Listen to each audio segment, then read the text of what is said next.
Hey Google, turn on dining light.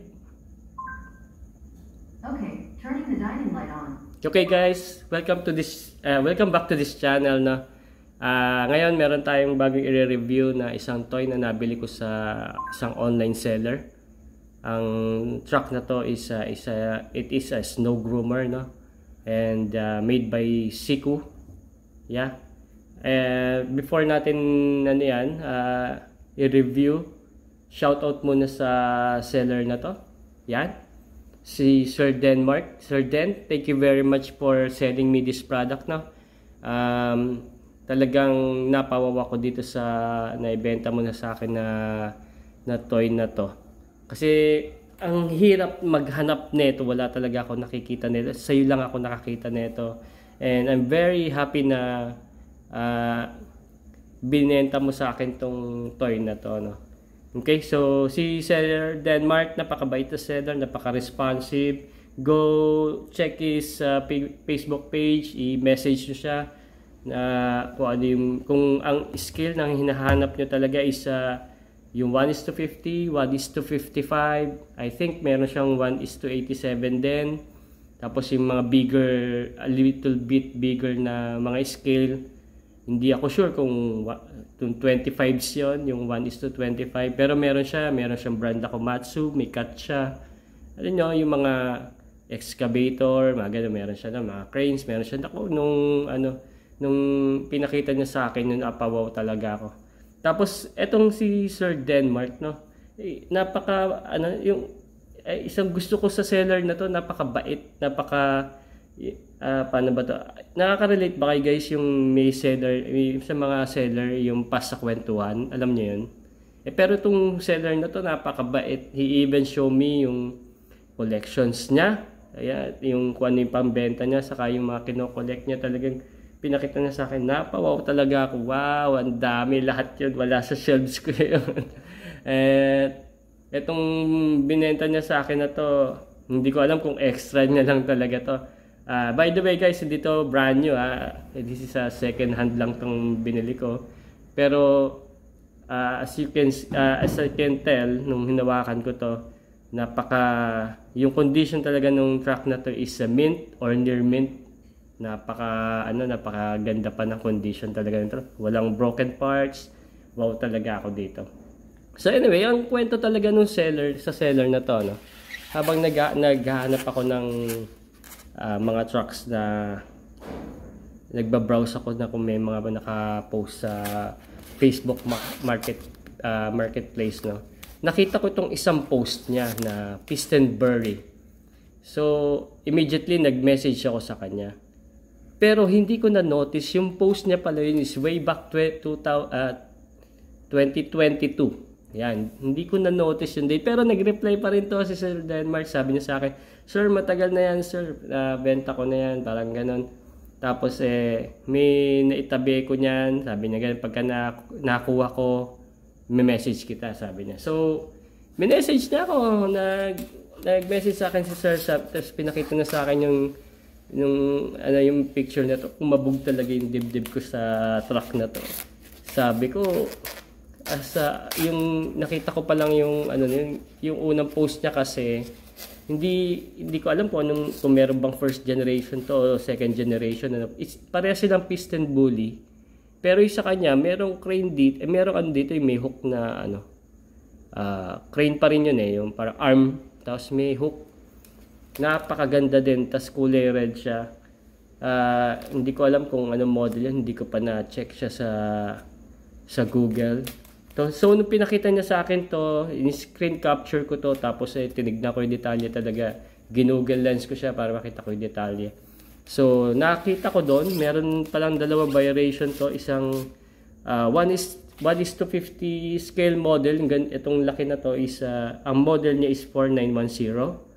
Okay, so while yung mas maliit nito, may mas maliit, para sila nakabox.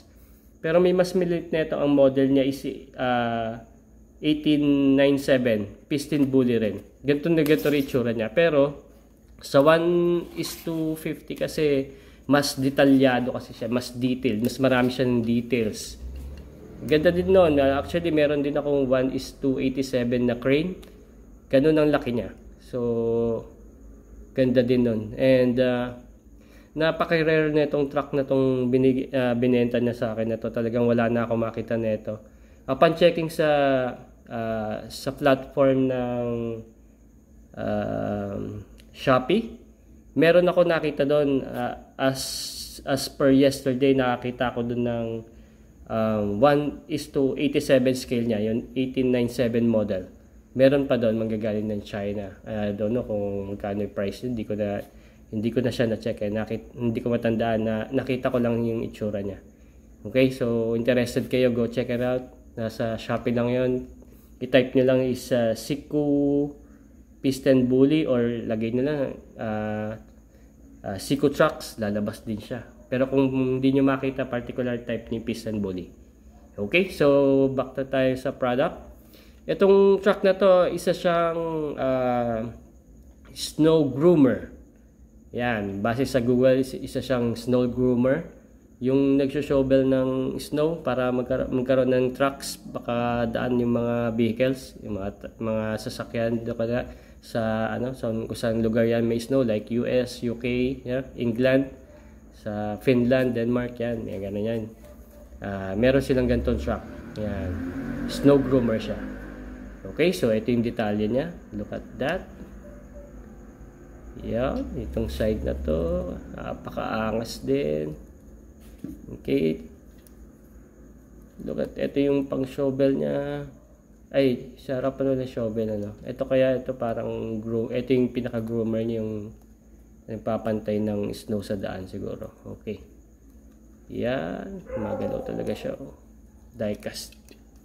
Yung nito, yung bigat nito talagang pag hinawakan mo siya is may weight satisfaction ka mararamdaman. Ako, on my perspective, yun ang parang may satisfaction ako nararamdaman talaga pag every time na nakakahawak ako ng ganito. And I can tell na this is 1:50 by doon pa lang sa bigat niya on my hand.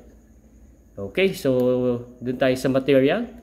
Itong pan-shovel niya na to is made of plastic. Tignan mo yung yung shocks niya. Yung hydraulics niya, tignan nyo, napaka-neat tignan, napaka-detailed. Itong hoses niya is plastic. Yan, this one. Itong hydraulics niya, yung kulay blue na yan, that is plastic. Okay, yung nasa loob is metal part. I think that is, ang ginamit dito is zinc alloy. Yan, medyo lightweight na metal texture. Yan, durable na rin yan. Huwag lang mababagsak, no? Okay, so yan. Dito tayo sa head niya. This is die-cast metal yan. Yung acrylic, clear acrylic yung windshield, yung nasa loob yan eh. Yung side, yung window, yung back window niya, yung moonroof niya, itong windshield niya, lahat yan is acrylic. Okay, itong side mirrors niya is plastic.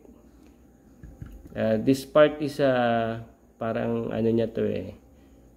Searchlight niya, spotlight, ganon. Kulay blue na yan is plastic.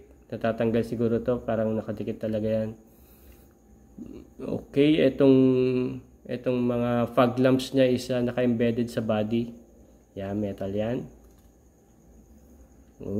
May mga details din ng teka, ayan, may details din ng flashers. Tawag dito yung signal lights. Okay, on the top meron din siyang I think this is a warning lights, 'di ba, yung mga heavy equipment meron siyang flashing amber yellow while operating, 'di ba? Meron siyang ganyan. Okay, ito embedded din sa body, ito yung pinaka exhaust niya. Ito hindi yung butas, kulay black light color niyan, buo yan.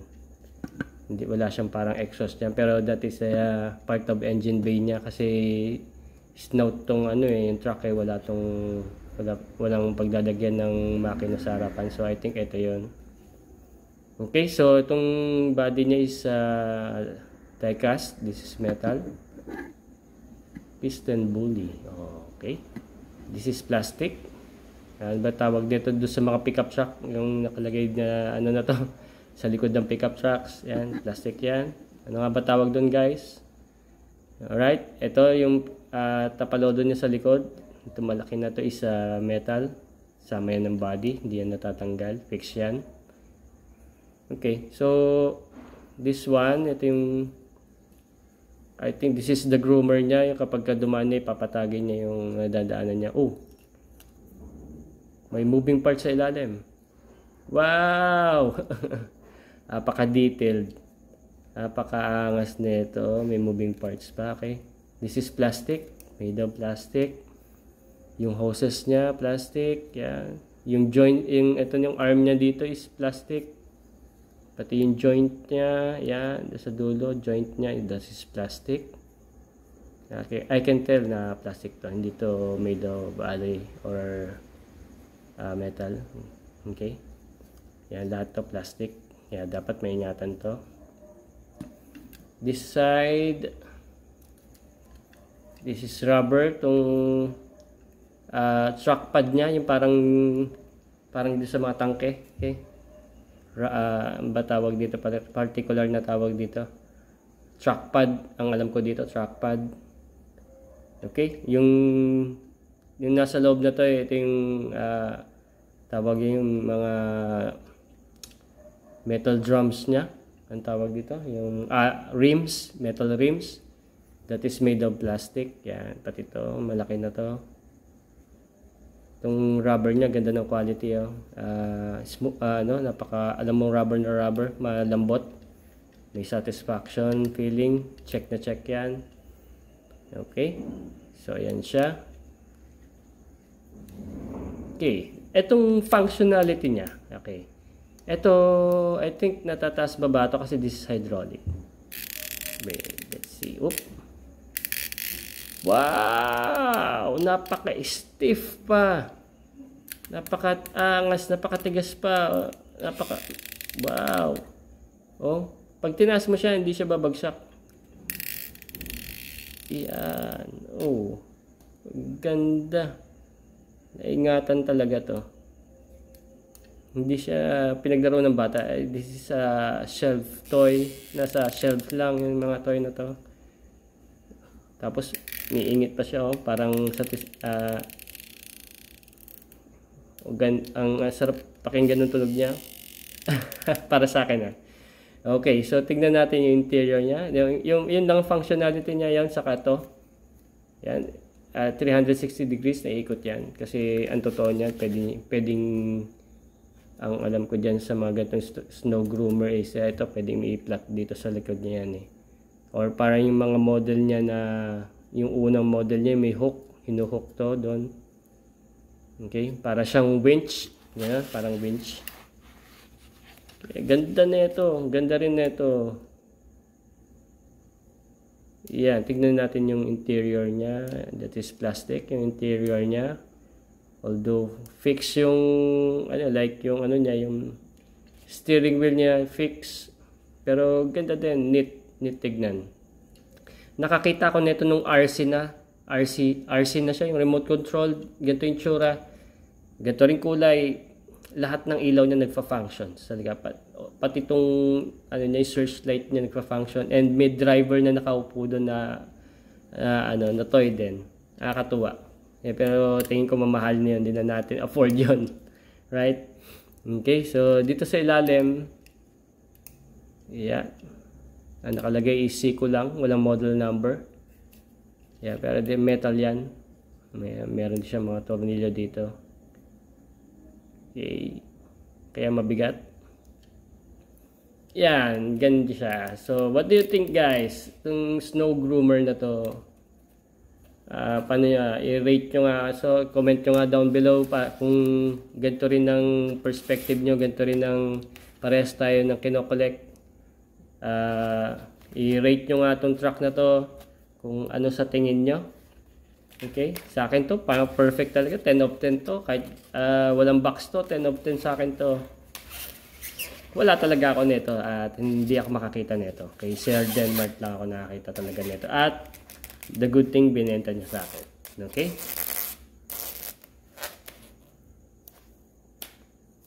Okay. Actually, meron pang isa akong binili sa Denmark na super bargain. Yung Bobcat. Hold on na. Okay, so isa siyang Bobcat na tawag forklift din ba yon yung Bobcat. Okay, that is 1:50 rin ang sabi niya sa akin. Super duper bargain niya binigay siya. Siguro dahil na rin sa dents, discoloration, siguro siya na rin nag-adjust ng presyo. Actually, tawaran ko pa nga siya. Kaya nakakatuwa yung seller niya na sobrang thank you ako sa kanya. Okay, so eto siya. Wala ako neto. Sir Denmark, thank you very much din dito. Wala ako talaga netong Bobcat na to. Nakakakita ako neto sa ibang seller. Talaga may presyo. Kung 1:50 nga to kasi hindi ko pa naman na-check siya kung anong scale niya. Pero may model number to. I-check ko na lang siya sa YouTube. Ang number niya is yan. Focus. Nakikita niyo ba guys? Model number niya is 1071. Ay mag-focus guys eh. Ayan. 1071 na ano ba tawag dito? Hindi naman Bobcat ang tawag dito eh. Excavator din to eh, di ba? Pero yung sa Pilipinas nakakita ko nito talaga yung totoong ganito Bobcat ang nakalagay. Either Toyota, ganun. Okay? So check din natin to. Quick check din natin tong ano na to. Yan. Yan. Okay? Kung tamang 10:50 to nakakita ko sa ibang seller nito, ang presyo niya is nasa 650 pesos. Hindi ko alam kung may box na yon or pero that is mint condition. Makakita ka ng mint talaga. Okay, so etong shovel niya, this is metal, zinc alloy. All the way dito sa body niya. Yan, hanggang dito buo yan. Hanggang kalahati ng katawan niya.